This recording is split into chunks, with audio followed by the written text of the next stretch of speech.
రెక్కలొచ్చి గువ్వలు ఎగిరి వెళ్ళిపోయినా గూటి గుండెలో ఇలా ఈటెగుచ్చి వెళ్ళవే.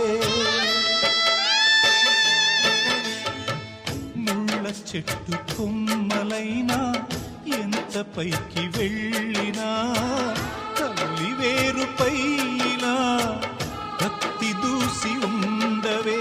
నీరే తన లోకమని బతికిన సోదరుని సాలే ఇక వెళ్ళ